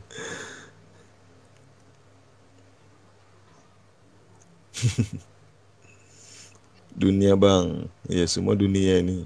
Memang dunia, Bang. Karena gini loh, Bang. Karena teman-teman kita di bawah ini juga yang Muslim, mereka menyimak, Bang, apa yang ditanyakan oleh narasumber di room lain contohnya. Asal ditanya, teman Kristen Taman Eden itu di mana? Di dunia, bukan di surga. Karena kan bumi karena kan Adam kan terbuat dari tanah. Tentunya dari dunia diambil, bukan dari surga gitu. Waalaikumsalam. Nah, jadi kalau seandainya nih ya teman-teman Kristen ya, kalau misalnya kalian beranggapan Taman Eden itu ada di dunia, ini jangan abang, bukan ke abang ya, bukan bang siapa nih, bang Elan ya. Nah ya, kalau teman-teman Kristen beranggapan bahwasanya Taman Eden itu ada di dunia, ya kita bilanglah separuh dari dunia inilah kita bilang ya. Apakah cukup untuk menampung kita? Bayangkan kita udah berapa ratus triliun kita manusia dari zamannya Adam sampai kita sekarang ini, sampai besok ada yang lahir lagi, besok ada yang lahir lagi, ya nggak mati-mati ya kan pasti nggak mati-mati, karena kan Nabi Adam dan Hawa tidak makan buah itu. Tentunya kita hidup di dalam Taman Eden itu, kekal kita di situ. Apakah muat bagi kita? Coba saya tanya dulu. Ini bukan ke abang, ini bukan ke abang. Abang kan pemahamannya kan di surga. Sampai itu saya mau jelaskan begini, Bang. Kalau kemudian mereka yang menyampaikan bahwa Taman Eden itu ada di dunia, Bang, seperti yang Abang jelaskan tadi, bahwa dunia ini tidak akan cukup tempatnya kalau misalnya Taman Eden itu di dunia. Kalau kemudian Adam dan Hawa itu tidak jatuh ke dalam dosa, kemudian kita tetap tinggal di dunia ini. Full ini dunia, Bang. Ya makanya, Bang, itu, Bang. Persepsi teman-teman abang yang lain selain abang ya mengatakan Taman Eden ini di dunia. Terus ada pertanyaan berikutnya. Lalu kalau emang Taman Eden itu ada di dunia, di mana pohon ilmu pengetahuan itu? Terus di mana letaknya Taman Eden itu? Nah, mereka mengatakan di Sungai Efrat katanya, di sekitaran Irak. Nah, pada saat itu terjadilah banjir Nuh. Ya, banjir besar sehingga meluluh lantahkan Taman Eden itu sehingga rata dengan tanah, ataupun sekarang mungkin menjadi lautan, kan begitu. Nah, posisinya di mana sebenarnya? Kalau seandainya Taman Eden itu kita katakanlah separuh dari dunia ini, apakah muat menampung kita? Gitu, Bang. Sementara kita aja sudah berapa banyak, 200 triliun kita sebagai manusia yang hidup, Bang. Berapa ratus triliun, Bang, kita yang hidup di dunia ini. Berkembang kita terus memamah biak, beranak cucu, sorry.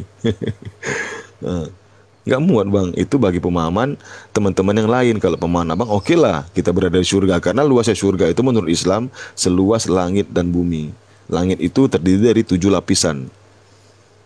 Itu wajar lah kalau itu nggak ada masalah. Tapi kalau ada yang mengatakan dunia ini udah kacau balau bang. Karena Kristen sendiri aja beda dua pemahaman bang. Kita bingung di sini bang. Aku udah mau beli bodrek aja pun udah tutup pula nih warung. Lanjut bang. Taman ini posisinya itu ada di surga bang. Eden itu adalah jembatan antara antara bumi dan surga. Yang kemudian posisinya itu ada di tengah-tengah. Kalau menurut Alkitab ini bang ya, tapi dia bukan bagian dari bumi itu sendiri. Nah, sehingga segala sesuatu yang kemudian ada di Taman Eden itu bentuknya praktis bang. Mau apa saja ada, mau ingin makan ada. Nah, sehingga saat Adam dan Hawa ini jatuh ke dalam dosa, kita dikeluarkanlah dari situ. Silakan kamu ke bumi, penuhi bumi. Sebagai laki-laki diberikan hukuman mencari untuk menghidupi istrinya di bawah terik matahari, di atas duri-duri. Bagi yang perempuan kemudian sakit melahirkan.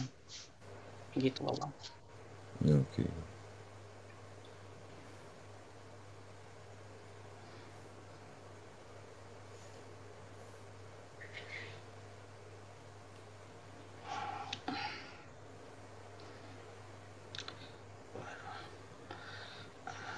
Bang Erik, saya mohon maaf ini Bang Erik, saya sebentar bang. Kita tadi dapat petunjuk dari teman-teman di bawah. Buka Kejadian 2 ayat 10 dan 14. Situ aku bacakan ya bang ya. Kejadian 2 ayat 10 dan 14. Ini sangat bertentangan dengan apa yang abang jabarkan atau abang jawab ya.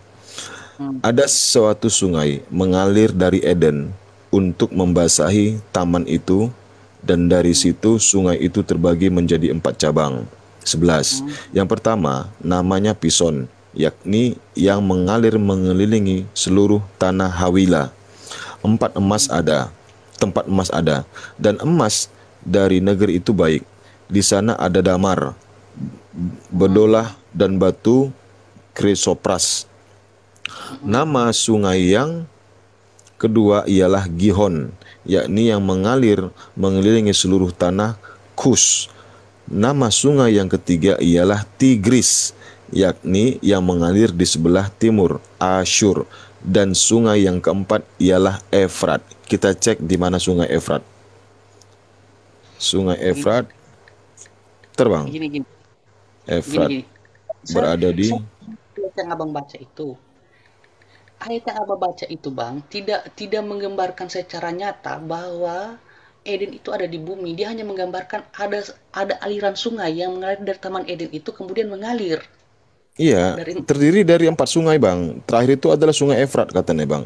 Ya, kita cek sungai Efrat itu di mana. Sungai Efrat mengalir melintasi Suriah dan Irak. Kita cek lagi ke kejadian 2:10. Irak bang, ini bang. Yakni terakhir ya, yakni yang mengalir, bukan. Ini dia. Dan sungai yang keempat ialah Efrat. Efrat tadi sudah dapatkan di mana bang? Nih bang, ini dia. Kejadian 2:10-14. Berarti Eden itu berada di dunia bang. Nah, pertanyaannya tadi bang, kalau seandainya Nabi Adam dan Hawa tidak memakan buah itu, sehingga mereka kekal di dalam Taman Eden, apakah tempat itu mampu menampung kita semua? Pertanyaannya bang. Tentunya kita berdesak-desakan. Tentunya Tuhan akan membangunkan rumah susun bagi kita bang sampai ke langit agar kita muat.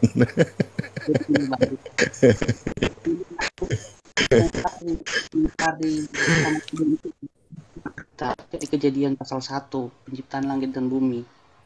Nah, jadi pada mulanya Tuhan itu menciptakan langit dan bumi. bahasa Ibrani disebut Shaim. Langit itu berarti surga.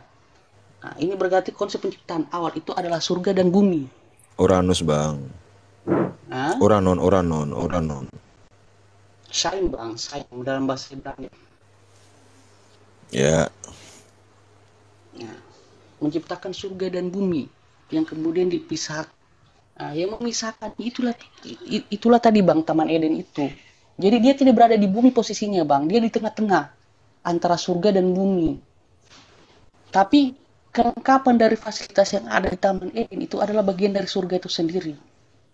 Nah, kalau kemudian sekarang teman-teman kemudian mencari sungai yang mengalir, itu sungai yang mengalir dari surga yang kemudian mengaliri bumi, Bang. Karena dari arah bawah. Waduh. Nah, itu mengalirkan sungai surga mengalir ke bumi. Cuman nggak apa-apa kok. Kemudian abang memaksakan manusianya datang kepada kejadian penciptaan langit dan bumi yang penuh kuasa ilahi, Bang. Nggak bakalan sampai. Kan ada ayat Al-Quran bilang kun yakun. Iya, masalahnya kan Taman Eden ini kan menurut kitab Abang tadi di Kejadian 2 ayat 10 ke 4 sampai 14 itu kan Taman Eden di dunia, Bang. Kan ada Sungai Trigis, itu ada di Jazirah Arab itu, Bang. Nah. Abang pahami ayat Alkitab itu. Dari Taman Eden itu kemudian mengalir satu sungai yang kemudian terpecah menjadi empat yang mengaliri masing-masing wilayah. Nah, kalau konsepnya kemudian abang bertanya di mana posisi Taman Eden itu sendiri, kalau bagi kami dia itu, Bang, di kita kalau penciptaan langit dan bumi, langit itu dalam artian bahasa Ibrani yaitu Shamahim atau surga. Jadi surga. Jadi posisinya itu ada di tengah-tengah ini apa? Yang sama itu, Bang. Sama itu sama dengan langit, Bang. Iya, sama ini. Iya, langit sama. Yang kemudian itu memisahkan antara bumi dan surga. Ada taman di situ. Jadi kalau kemudian hari ini, ya kita sebagai manusia, Bang, kalau kita mau rincikan apa yang kemudian terjadi di masa lalu, pemikiran manusianya abang dengan saya ini nggak bakalan bisa sampai ke situ, Bang. Karena segala sesuatu yang diciptakan oleh Tuhan, yang dilakukan oleh Tuhan itu ajaib, dan kemampuan berpikir manusia itu nggak bakalan sampai di situ. Bahkan kalau menurut sains, apa yang diceritakan agama, mau agama Kristen, Islam, Hindu, Buddha dan lain sebagainya, menurut sains itu sesuatu yang tidak masuk logika, Bang. Menurut sains, kalau kita berpikir secara sains, karena kalau abang bertanya tadi seperti abang tanyakan, oh dari surga ya itu sungainya, ya itu secara pemikiran sains kita, berarti dari langit jatuh ke bumi. Kalau secara sains itu tidak masuk akal, Bang. Tapi secara secara kuasa ilahi seperti yang dijelaskan oleh Al-Quran pun kun fayakun. Kalau Allah berkehendak jadi maka jadi. Kita nggak bisa nolak. Gitu loh, Bang. Oke. Mohon izin ini, Bang. Ya udahlah. Saya juga mau aktivitas lagi nih. Nah, siap. Ya, selamat beristirahat, Bang. Mohon maaf kalau ada salah-salah kata buat penonton ya. Ya, sama-sama, Bang. Ya mudah-mudahan kita menjadi pelajaran supaya tidak ada hujat-hujatan lagi gitu, Bang, ya. Karena sakit loh, Bang, kalau kita namanya dihujat, pasti ada penghujatan, pasti ada balasan, Bang. Namanya menghujat pasti ada. Karena namanya dihujat pasti ada menghujat lagi, Bang. Gitu. Cuman kan kita secara manusia harus selalu belajar, Bang. Kalau menurut kami di ajaran agama kita, kasihlah sesama manusia, Bang. Kurang lebih kayak gitu kalau dari saya. Oke, terima kasih teman-teman. Assalamualaikum, salam sejahtera buat kita sekalian. Selamat pagi. Selamat pagi. Terima kasih semua teman-teman yang di bawah. Terima kasih banyak ya. Terima kasih sudah memberikan koin. Alhamdulillah, barakallah. Ya, terima kasih banyak semua teman-temannya. Terima kasih. Syukuran barakallah. Teman-teman Kristen juga terima kasih banyak. Salam sehat. Dan kepada kita umat Islam, salam satu Tuhan ya. Assalamualaikum warahmatullahi wabarakatuh.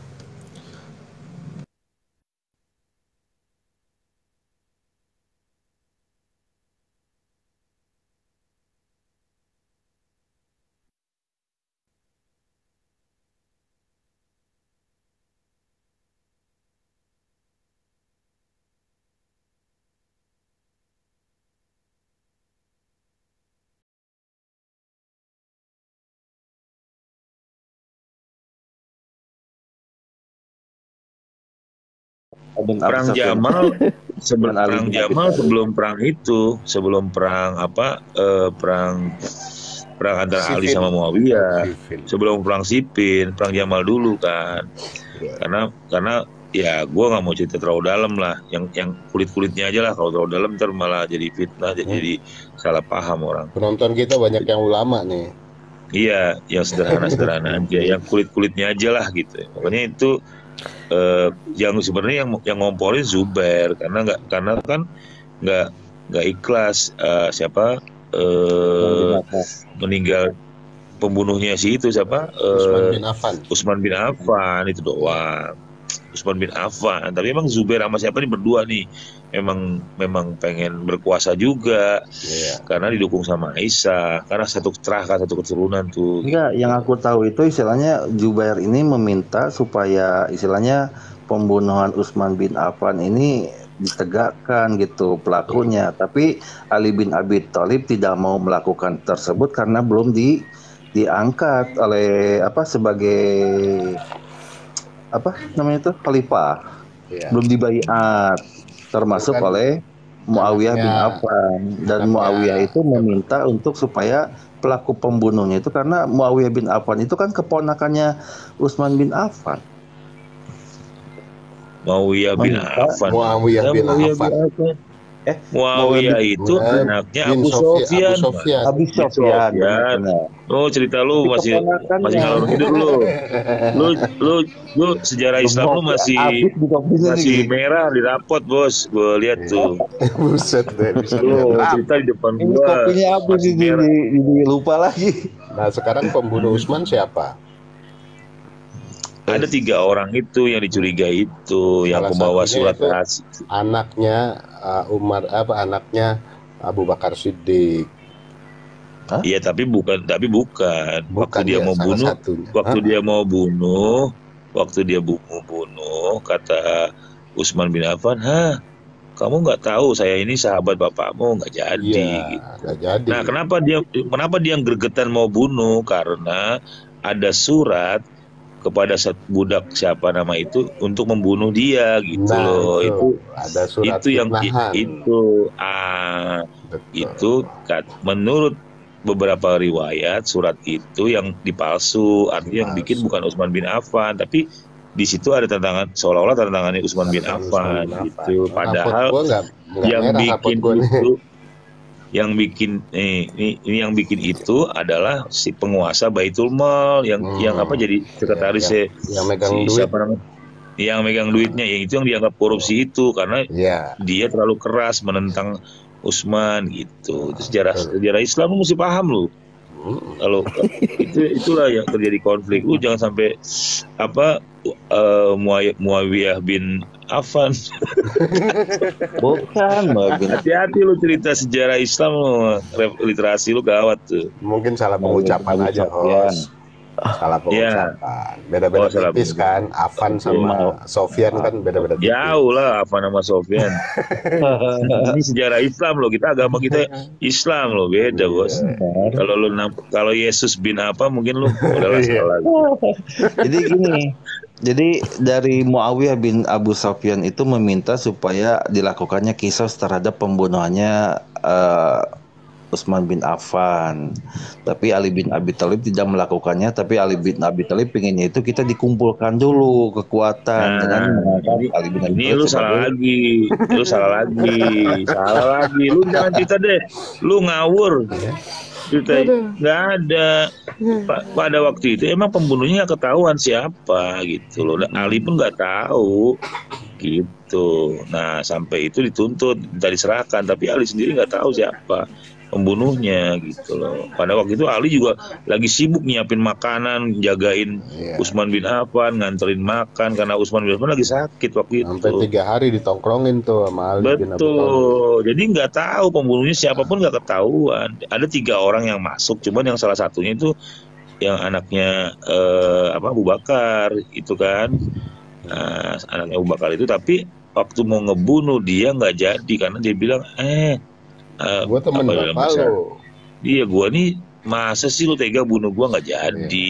Nah yang kedua ketiga itu ya nggak ketahuan siapa yang bunuh gitu loh. Namanya fitnah kan kita nggak tahu gitu, karena kan rame itu di ibaratnya rumah Usman bin Affan udah dikepung rame manusia banyak begitu. 600. Makanya udah yang lain ntar gue malah ruwet lagi kemasukan. Iya makanya. Iya itu tuh gak suka cerita sejarah, makanya gue harus urusin kalau salah. Kecuali kalau diceritain benar gue diem gitu loh. Iya benar.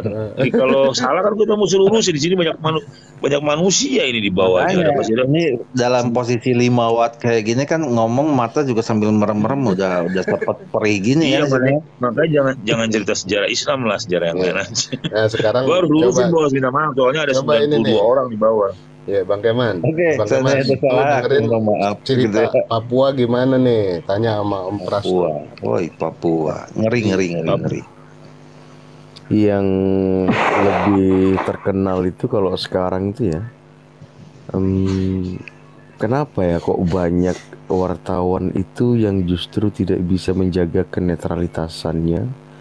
Justru banyak juga wartawan itu yang menjadi buzzer ataupun sewaan influencer, parpol lah mungkin, atau para calon-calon itu kan bicara soal capres yang bisa bicara soal perut Pak, periuk nasi, jadi selesai. Orientasi politik juga kan ngomong di situ, biar gimana pun wartawan kan manusia juga dan sekarang kan biaya ekonomi mahal.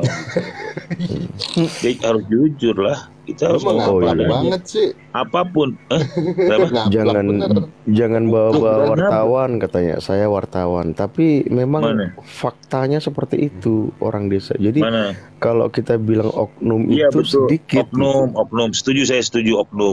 Tapi hampir nggak boleh generalisir. Saya setuju. Mohon maaf Pak, betul oknum wartawan. Enggak, maksud saya yang disampaikan tadi yang melakukan berarti kan oknum. Saya memang nggak nyebut oknum. Wartawan ini begini Pak. Apapun Pak bentuknya, kalau yang namanya hal-hal seperti pasti oknum yang ujung-ujungnya adalah perut, bukan hanya wartawan gitu. Tapi nggak semua wartawan. Saya setuju itu Bang. Mohon maaf ya Bang. Ya, oknum. Gitu. Sama lah apapun konflik ya, baik di Papua apa dimanapun. Perhatiin aja konflik rumah tangga, ujung-ujungnya apa? Materi, duit. Iya, konflik ya. Saya nggak bicara wartawan nih, mohon maaf. Gitu loh. Iya, padahal mereka itu yang dimaksud oknum itu juga sangat memahami dan bahkan mungkin juga menjalankan kode etik ya. Tapi sepertinya kode etik itu kan buat mereka. Iya Bang, ini Bang, beda Bang. Di Papua sana siapa sih yang mau ini Bang gitu kan. Jadi kontrolnya nggak ada. Semakin gini Bang, power tend to corrupt gitu loh. Jadi kekuasaan itu pasti cenderung untuk korupsi. Jadi apapun kalau nggak diawasi, ya yang bicara perut pasti. Wah, ada peluang, ada kesempatan gitu loh. Itu teorinya begitu. Bahkan tapi kalau Anda mungkin gimana? Banyak juga oknum wartawan itu yang sudah berani membuka dirinya, menyatakan dirinya itu sebagai pendukung salah satu capres kan. Banyak juga yang naik komal juga. Ya ada juga sih saya temui wartawan yang masih bisa menjaga netralitasnya. Dia tidak mendukung mana-mana. Dia lebih banyak. Ya ini contohnya saya nih. Saya kan wartawan juga bos, netralitas bos jaga. Ya nggak bang ini kan? Bang siapa nih? Bang Niko. Iya. Saya kan Bang Niko tahu nggak saya dukung siapa? Kagak tahu, makanya gue menduga. Belum ada yang tahu bos. Iya, karena kalau gue wartawan ini bos, gue wartawan Komal ya, wartawan Komal ini. Wartawan Komal. Ya wartawan juga. Ini media loh bos. Media. Ini kan orang makanya ini kan wartawan sebenarnya Bang. Gue juga wartawan, mewartakan kan gitu. Orang yang memberitakan, mewartakan ya medianya bebas aja, TikTok gitu kan, apa kan itu media itu. Iya, tapi dan kita mesti bisa bedain antara wartawan sebagai profesi dengan manusianya sebagai manusia yang punya hak yang sama untuk mendukung sesuatu. Iya betul. Konteksnya dia lagi bicara sebagai apa gitu loh. Ketika dia bilang gue yang punya sebagai kartu wartawan. anggota ya. Oh enggak, gue nggak punya kartu anggota. Iya. Kalau dia ngomong gue Tapi sebagai alhamdulillah. wartawan ya harus objektif. Tapi kalau dia Iya, gue gua- ngomongnya gua- sebagai Ahmad gitu ya, dia sebagai manusia Iya. Indonesia yang bebas untuk Iya, berasumsi. betul. Gitu. Betul. Jadi ini apa namanya? Iya, gue berusaha untuk netral lah. Walaupun suatu saat pasti gue nyoblos lah. Ya iyalah. Sampai akhir pemilihan pun ini kan Koma akan buka terus ini. Kecuali hari tenang mungkin tutup. Bahkan hasilnya pun lo akan buka tetap. Terus mengevaluasi kan. Pasti terus Komal ini akan rame terus. Jadi dan gue akan berusaha untuk netral. Ya dan begitu Terus nggak tahu lah Prabowo ini kalah gue mungkin sebulan nggak nongol dulu, malu sama lo nih. Berarti analisa lu salah gitu, Bos. Iya makanya kan gue malu.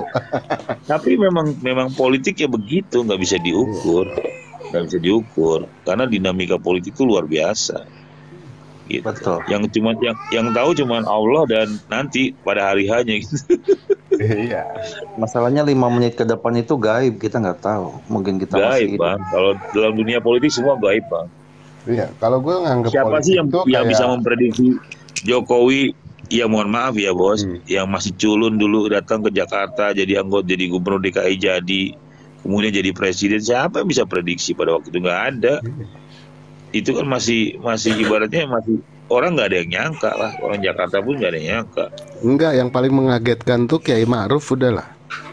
Nah, Siapa Kiai sih yang nggak Ma'ruf kaget? tuh. Iya. Tiba-tiba Kiai Ma'ruf yang habis-habisan mengkritik Ahok, Nah. justru dia yang nurunin Ahok gitu kan. Tiba-tiba jadi wapres. Kan yang menjarain Ahok kan Kiai Ma'ruf. Kalau Iya. Kiai Ma'ruf nggak ngomong, Ahok nggak dipenjara gitu. Ini yang ngomong Kiai besar, Bos. Aduh, bahaya. Makanya gue kalau Terus ngelihat politik terus tuh bukan, kayak masuk yang gue ke lucu gini, Bos. Yang gue lucu mau bicara politik identitas, kenapa lo nggak berani ngomong Kiai Ma'ruf? itu Kiai gue loh, NU tuh. Iya, bukan, maksud gue kan orang nggak berani karena sopan kan, karena Iya, kan soal benar. santun kan. Orang nggak ada yang berani nyentuh Kiai Ma'ruf Amin, Bos. Itu kan kenapa Nggak ada yang kenapa Jokowi ambil Kiai Ma'ruf, meredam Betul. orang yang memaki-maki itu gitu loh. Nah, justru disitulah kita Ini melihat yang Pak dimanfaat. Jokowi itu cerdas Jenius dalam bener hal bro. iya. Pak Jokowi itu secara intelektual mungkin nggak terlalu pinter kayak yang lain-lain ya. Bukan nggak Feelingnya pinter tapi main, nggak ya. terlalu pinter. Pinter tapi nggak terlalu pinter. Feelingnya main. Tetapi ada kecerdasan, intuisi waktu dia susah dulu itu membuat dia cerdas. pendukungnya Gitu. kali. Enggak, lu Kenapa? bayangin deh, itu musuh-musuhnya Jokowi ditarik semua loh. Kiai Ma'ruf, Mahfud juga kan salah satu musuhnya. Dulu udah ketua Lo harus lihat dulu kemenangan. dong. Dulu waktu masih awal-awal Jokowi pemerintah, seluruh kebijakan Jokowi kan mentah di DPR. Iya benar. Nah, tapi Jokowi memang pinter di lobby sama dia, pelan-pelan dia ngadain pendekatan, berubahlah Iya, peta politik, berubahlah peta politik, Berubah peta politik.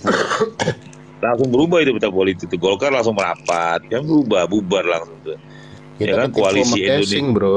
Casing kita ngerendahin deh dia tuh. Enggak tuh Iya. dalamnya bukan main. Iya, kita harus akui itu. Dalam sisi yang itu Ngacak-ngacak ya. Jokowi cerdas. Tapi kalau dalam soal infrastruktur menurut gua sih enggak gitu. Ya menurut gua ya, was pribadi. Tapi kalau dalam yang itu dia cerdas. Tapi kalau soal pembangunan infrastruktur yang gila-gilaan begini menurut gua enggak. Gitu aja sih, bedanya gitu. Di sisi yang lain dia cerdas.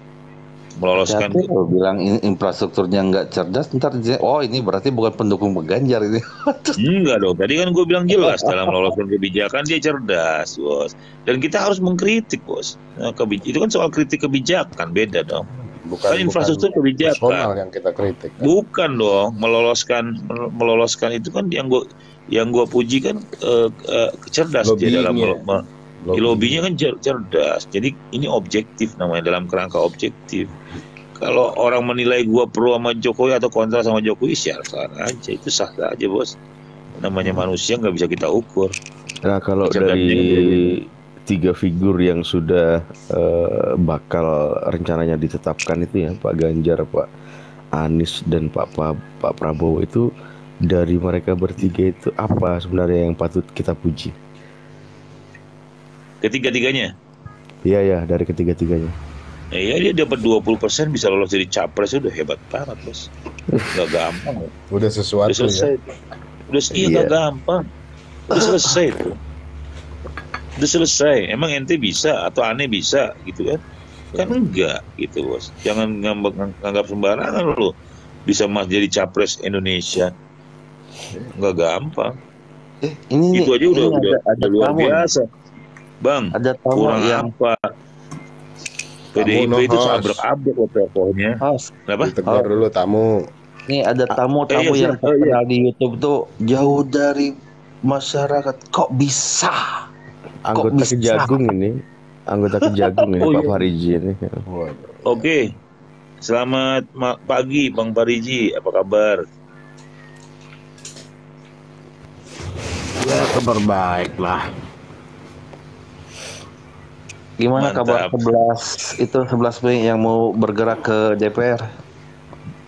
Ya katanya sudah siap. Sudah positif. Kalau Pak dia Pariji ini apa ya?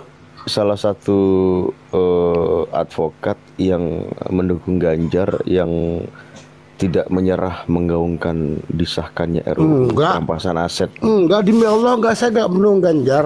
Demi Allah enggak. Iya. Ketawa Berarti saya salah, Pak. Tapi ketawa. Saya Berarti bingung salah, gitu loh. Pak. Begini loh, saya tuh enggak mendukung Ganjar. Kebetulan dia itu punya kelebihan. Apa kelebihannya? Apa yang saya banggakan?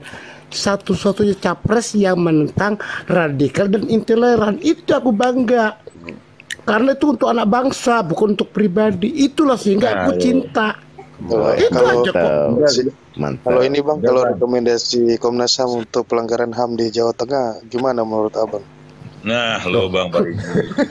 saya nggak bisa tahu soal itu. Bang. Buat Bang apa Pariji, saya jawab itu merembet-merembet. Hati-hati Kalau ngomong masalah sama HAM ya, saya. Banyak kalau musuh. masalah HAM itu lain persoalan. Itu baru itu dari aja saya pendukung Pak bangga gitu loh. Prabowo. Nah, Itu sebentar aja lagi saya ada dari bangga. pendukung Pak Anies nih. Ayo pendukung Pak Anies, hajar. Ada tamu tuh Mas Dedi. Enggak apa-apa, dihajar saya turun. Tidak, Mas Dedi. Janganlah, Pak. Karena saya nggak mau berdebat yang sifatnya tidak apa ya, berdebat sifatnya tidak membuahkan satu solusi. Saya nggak mau. Nanti akhirnya pakai kosong. Udah selesai kok. Bercanda, Pak. Oh ya.